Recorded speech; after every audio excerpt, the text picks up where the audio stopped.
Thank you for joining me again. We've covered beveling methods in this tooling. Now we're going to look at the grass. This was a field and it was hayed, so it was relatively short growth, and it was relatively consistent. There wasn't a lot of variation. Made it a little bit easier, and what we'll do in this is show you how I did this. This part wasn't too bad. This in the spokes was a little bit more difficult in the smaller places, but we'll go over that and try to help you.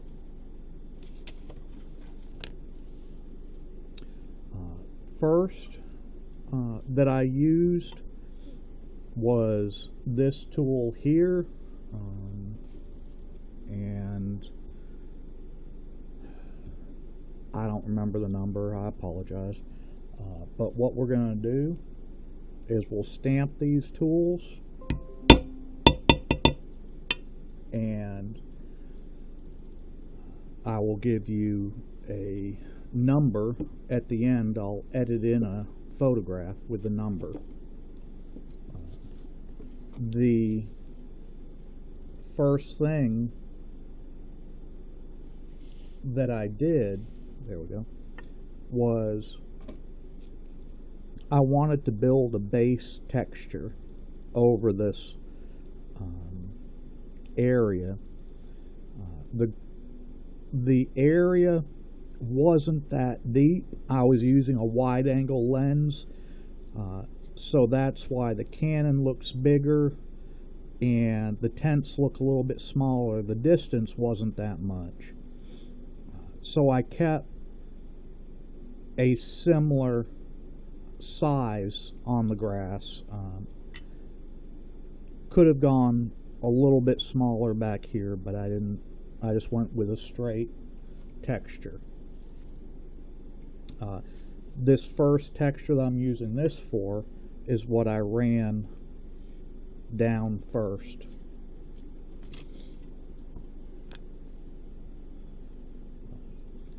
And let me do it. I'm going to run it sideways so maybe you'll see a little bit better. When you lay this texture, this is the top of the picture. This is the bottom.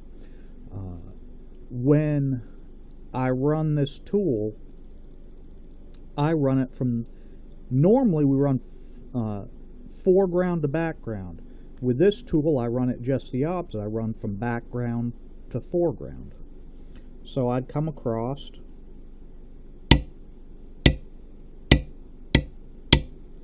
and lay some grass, and I'm not worried about being all perfectly in line, perfectly spaced. I want some randomness in it, and then I'll come down, and I'll come down again. And by doing this,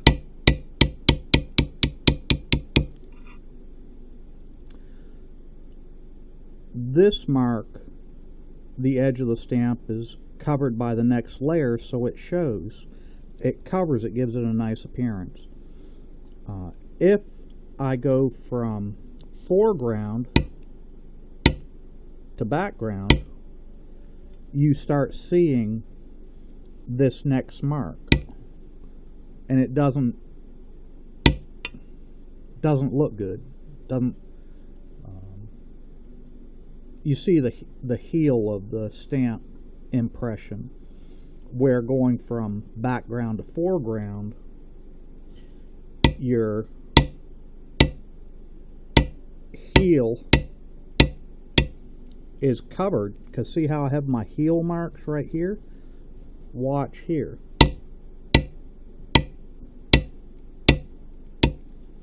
See how those heel marks are covered? You want to keep this as more of a random pattern. If you went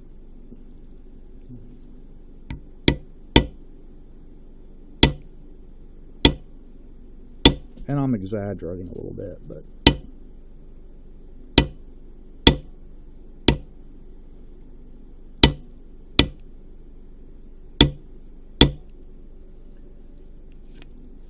it just, you have a rhythm that you're starting to show, and your eye's going to pick up on that. With this one, you have no standard rhythm or pattern. There we go, that's the correct term. And your eye will pick up patterns quickly. So let's do this a smidge more. And you want to vary your strike. You want to come in harder some, and then come in lighter, because that will give you some variation in the grass.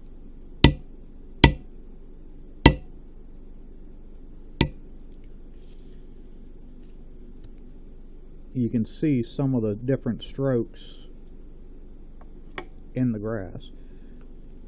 That's how I would lay my base.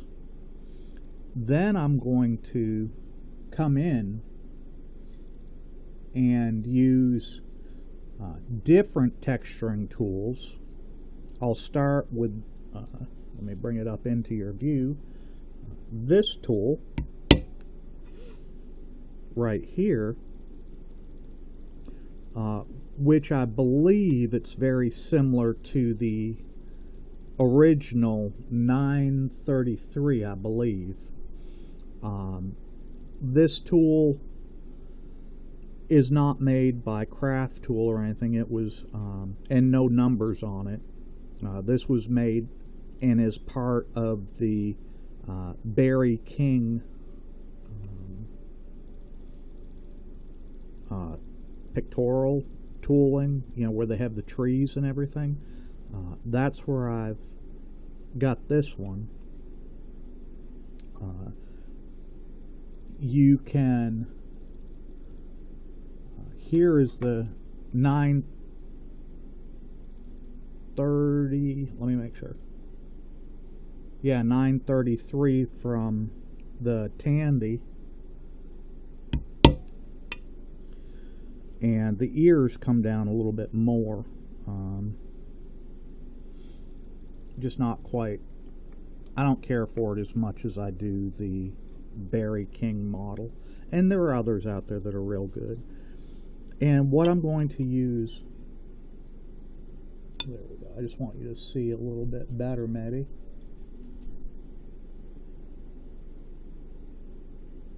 I'm sorry. I'm going to make a texture, kind of change this up a little bit. So, you know, I'll come in and just kind of walk it a little bit so that it's similar to having little clumps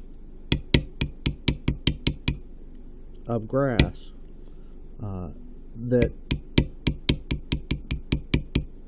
that grew differently.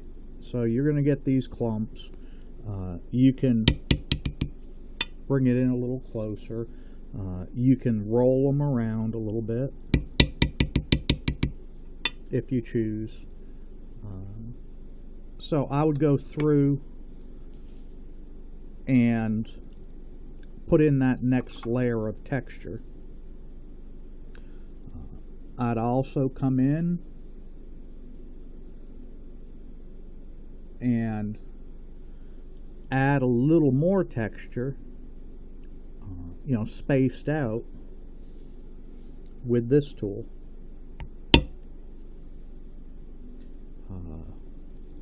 Again, I apologize, I'm not sure of the number of it.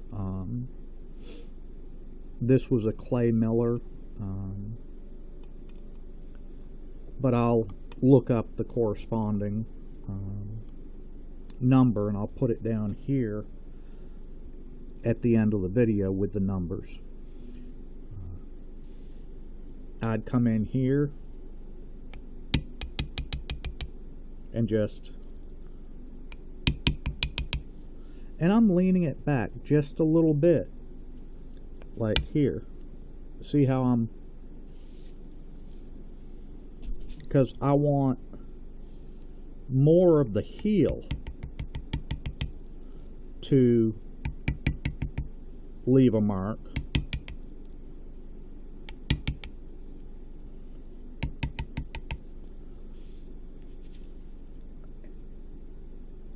And you can see how it chops it up a little bit to give it a little bit of a texture. And I'm doing this a little bit tighter than I did on the Canon grass. These were spaced out a little bit more, but that would give you the idea. You can also use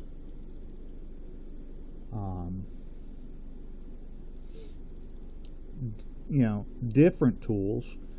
You could even use a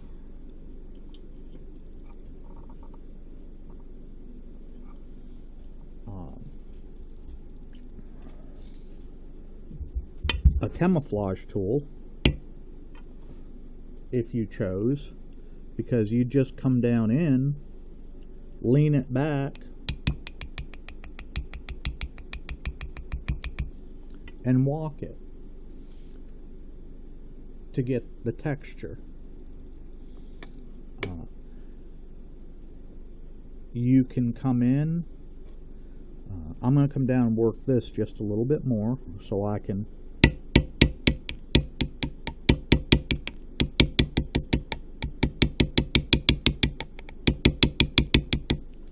you can see I'm real random, so I don't keep any pattern in the system. You can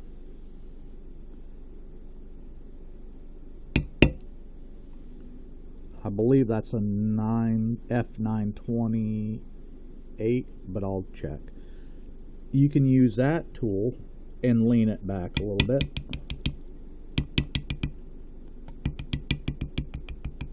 And you can see I'm not hitting it as hard.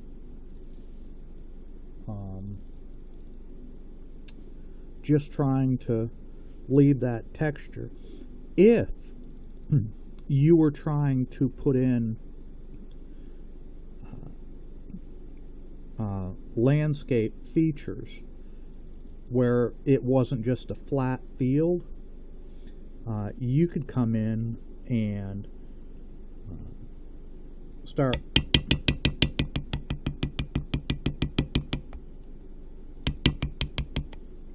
putting in kind of like a ridge or something by just walking it and striking it, you know, close together to leave a ridge, and you can adjust it to different angles and slopes. Another tool you can use to get texture is the F9022. That one, you can just come in and just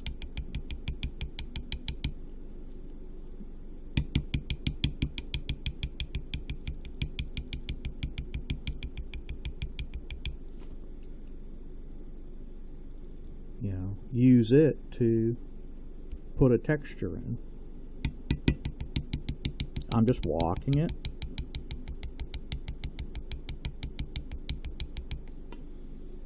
And that gives me a different texture. In between the spokes,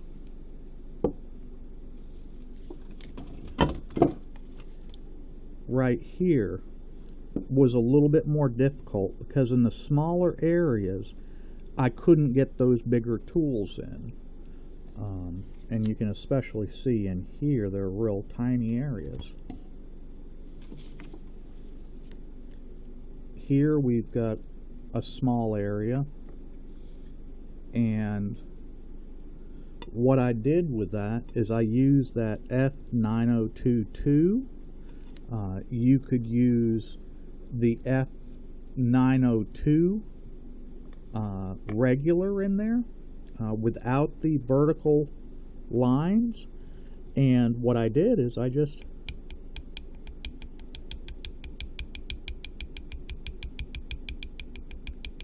came in back to foreground and just walked it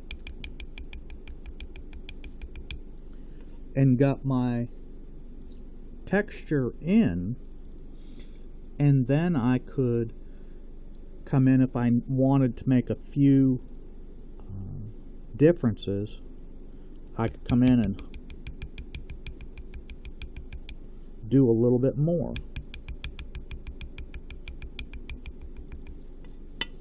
to give it a little less, to give it some variation. In these small areas, your eye is not going to really focus on those as much because there's so much around it. Like right in here, the spokes and the wheel are taking your attention where you're not paying as much attention to the grass.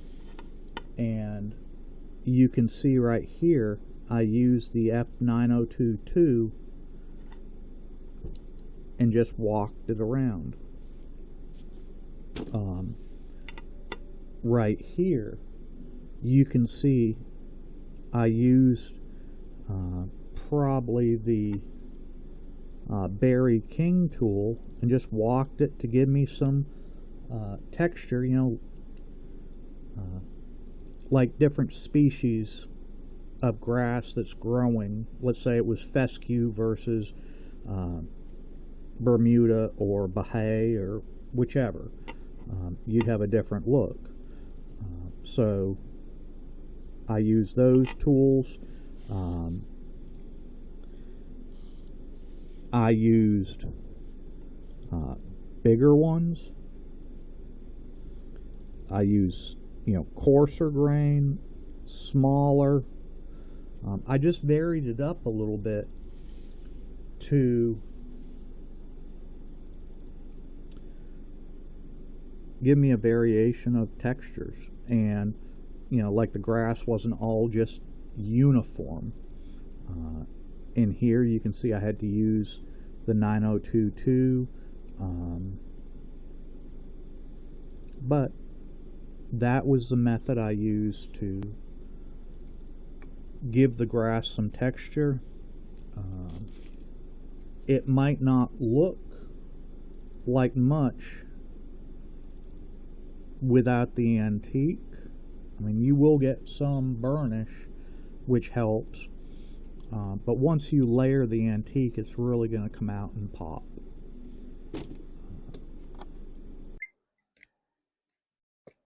Okay, we're back again. I'm just adding in the numbers. This one was an F918. This was the Barry King. It was very close to the original craft tool 933, and that makes sense because Jim Linnell was working with Barry King to make these tools. This one is the modern F933 from Craft Tool. Doesn't look a whole lot like the original. Here would be comparable to the F934 Barry King camouflage tool. This one is a clay miller, and I've labeled it as a 917, but it's in between a F917 and an F928 because it seems smaller than the 17 but bigger than the 28. This one is the F9022, and those were the tools I used.